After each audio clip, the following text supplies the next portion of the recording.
The truth occurs. Hi everyone. Well, as Rahm Emanuel once said, never let a good crisis go to waste. So of course the politicians are taking the crisis of the Sandy Frankenstorm as a great opportunity to make themselves look good. Mitt Romney, of course, has seized the moment. The making of Romney's storm relief event. This is just kind of funny. See, he was supposed to have a political rally, but then with the storm and everything that happened, they decided, let's not have a political thing. Let's have a fundraiser for the victims of the hurricane to, of course, make themselves look good and charitable. And so they had this fundraiser, but it was all done kind of last minute. And they didn't know if people would really come in with donations, and they didn't want to leave with an empty truck, because that would look terrible. It would look like Romney had a fundraiser and nobody gave them any peanut butter. So what they did was they sent their employees to Walmart or something to buy like $5,000 worth of non-perishables. And then when people showed up to the fundraiser empty-handed, they would just take something out of the stack near the door. They would tell them, you just grab a can and come on in.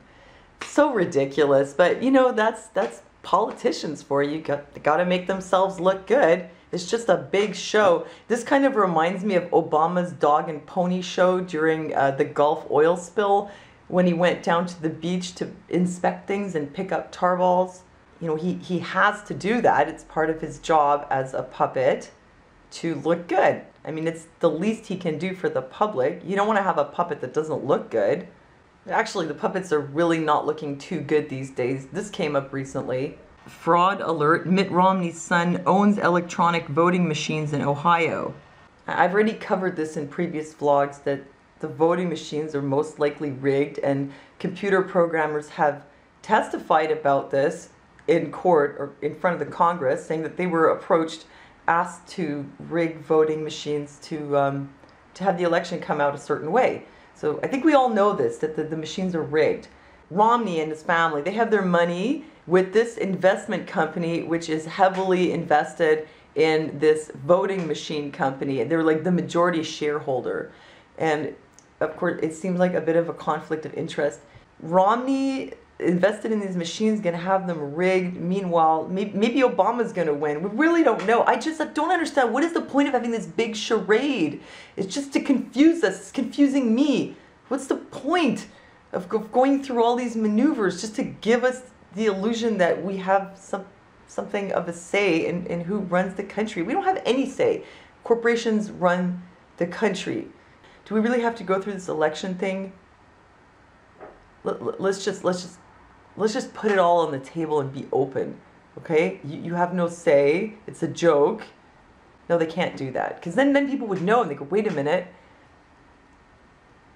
What do you mean the vote it doesn't matter and we shouldn't vote anymore, and like what, the election is a scam? What's going on here? And then they'd wake up and they'd be like, wow, we're really not indifferent from communist China. And that would suck, because then maybe they would have an uprising. Yeah, they have to go through these really, really big charades of making it look like you have say when really you don't. Here's another example. Rick Perry, Mitt Romney, a bit of money laundering and $1 million worth of hypocrisy. So let me see if I can recap this for you. So this was in 2006, and Rick Perry was running for governor of Texas, and he was up against a Democrat called Chris Bell. And he himself was trying to make Chris Bell look really bad for accepting a $1 million campaign contribution from some high-powered lawyer, or something like that. Meanwhile, here's what Rick Perry did. He needed funding. So he went to the Republican Governors Association, which happened to be headed by none other than Mitt Romney. So he went to them and said, I need money so that you can have a Republican governor in Texas. And they said, well, we don't have any money. And then mysteriously, some other man, also by the name of Perry, as it so happens to be, shows up and gives the RGA $1 million. Mitt Romney and his assistant Deirdre something go over to meet Rick Perry and give him $1 million in the form of like two $500,000 contributions on behalf of the RGA. Doesn't it seem to you like a really bad soap opera? They're all in the Freemasons and they don't often come back from the dead, but other than that, it's just like a primetime soap. You almost expect that JR is going to show up on the scene at any time. Oh, and did I almost forget to mention that this is illegal?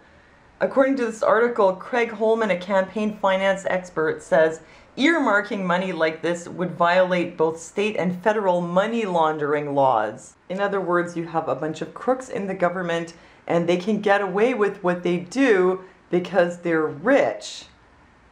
And so laws just don't apply to them the way they apply to the rest of us. And that's why they're in power.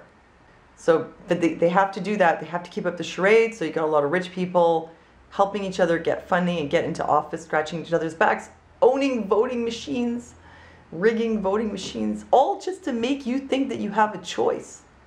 Are you going to vote? I'm wondering whether now, knowing everything you know, are you actually going to take the time out of your busy day and go and vote? Does the vote still count for anything? Is not voting worse? So please leave me your comments, and thanks for listening to me, and I'll see you next time.